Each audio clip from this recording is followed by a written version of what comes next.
कल आज कांग्रेस का नंबर है डंडे में, कल आपका नंबर आना। जी जी बोलिए। देखिए, सबसे महत्वपूर्ण बात यह है कि भारतीय जनता पार्टी की जो सरकार है वो बहुत संवेदनशील सरकार है। निश्चित रूप से जो होमगार्ड्स का जो आंदोलन जो अभी चला है उसके ऊपर जायज मांगों को उसके ऊपर देखा जा रहा है। मंत्रिमंडलीय समिति जो सब समिति बनी हुई है वो उसमें विचार कर रही है और निश्चित रूप से सभी होमगार्ड भाइयों को जो शांति काल में जो समाज की सेवा करते हैं उनको निश्चित रूप से उनको फायदा मिलेगा और जो जायज मांगे हैं उनको कराया जाएगा। चलिए, निश्चित रूप से फायदा मिलेगा ये कहना है और कर्मचारी कह रहे हैं कि कौन नृप हुई हमें का हानि। चलिए लेते हैं छोटा सा ब्रेक, मिलते हैं ब्रेक के बाद।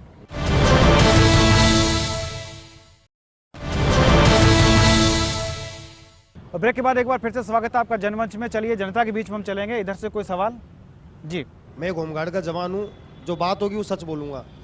पिछली सरकार ने हमारे लिए कुछ किया, हमने आंदोलन भी किया था, धरने भी निकाले, प्रदर्शन भी किए, रैलियाँ भी की थी हमने, और हमने पिछली सरकार से भी डिमांड की थी। लेकिन सरकार ने तकरीबन 6,000 रुपये, जैसे अभी गजेंद्र सिंह जी ने बताया था कि पिछली सरकार के अंदर 6,000 रुपये हमारे साथ एक साथ बढ़ाए गए थे। मैं गहलोत सरकार का धन्यवाद देना चाहता हूँ इसके लिए कि 3,000 रुपये जब हमें मानदेन मिलता था पूरे महीने का, वो 3,000 रुपये से लगा करके पूरा 9,000 रुपये तक गहलोत सरकार ने हमें पहुँचाया। इसके पश्चात बीजेपी सरकार ने जो घोषणा पत्र जारी किया, घोषणा पत्र के अंदर कहा गया था कि अगर हमारी सरकार बनती है तो हम आपकी जो न्यायोचित मांगे इनको हम पूरा करेंगे। हम अपील करते हैं कोर्ट के अंदर, कोर्ट में जाते हैं, हमारी सरकार में सुनाई नहीं होती है और हम हाईकोर्ट से जीत करके आ जाते हैं। अगर सरकार हमारा काम करना चाहती थी तो सरकार को डबल बेंच में जाना ही नहीं चाहिए था। जब हम कोर्ट से जीत के आ गए तो उस बात को मान लेना चाहिए था सरकार को। बात करते गृह मंत्री जी की, अभी हमने धरना किया, धरने के अंदर गृह मंत्री जी ने विश्वास दिलाया कि ठीक है आपके ऊपर किसी प्रकार की कोई कार्रवाई नहीं होगी, हम 80% आपको रोजगार देंगे। लेकिन फिर भी विश्वासघात हुआ।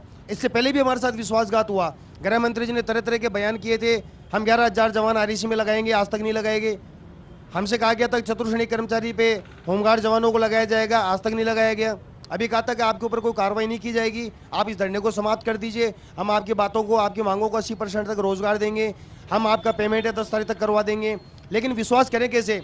अभी धरना उठाया 2 दिन नहीं हुए और तकरीबन 650-700 जवानों के ऊपर कार्रवाई हो गई, उन्हें घर बिठा दिया गया, उन्हें चुनाव में नहीं भेजा गया। इस प्रकार की अगर प्रतियां रही तो जवानों को फिर से रोड पर आना पड़ेगा, हमें आंदोलन करना पड़ेगा। हमारे आनंद जी, विश्वास खत्म होने की बात हो रही है, गृह मंत्री जी ने 80% की बात की थी। देखिए, जो आप एक बार बार बोल रहे हैं कि छलावा हुआ है, धोखा हुआ है, अभी आपका जो सरकार से जो बातचीत जो चली है अभी उसको 2 दिन 3 दिन ही तो हुए हैं, अभी 4 दिन ही तो हुए हैं।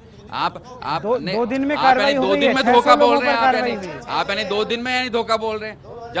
जब 2007 से जब कांग्रेस सरकार नहीं कर पाई, अब यानी अब थोड़ा सा कोई कार्य होने वाला है उसको आप अभी से ही उसको धोखा बता रहे हैं। आप थोड़ा विश्वास तो करिए किसी चीज का। जब तक आप विश्वास नहीं करेंगे, आनंद जी आपका बात का जवाब देना चाह रहे हैं। विश्वास करना पड़ेगा और जो जायज मांगे होगी उसको निश्चित रूप से पूरा करेंगे। आनंद जी आपकी सवाल का जवाब मैं कहना चाहूँगा एक बात जी। मैं हमारे भाजपा के जो तमाम पदाधिकारी और प्रवक्ता यहाँ पर मौजूद हैं, क्या आपको अपनी सरकार पे पूरा भरोसा है? तो आप खड़े होकर यहाँ जिम्मेदारी ले लीजिए कि आपके ऊपर जो कार्रवाई हो रही है वो नहीं होगी। इसमें सरकार का कोई बजट नहीं लगेगा।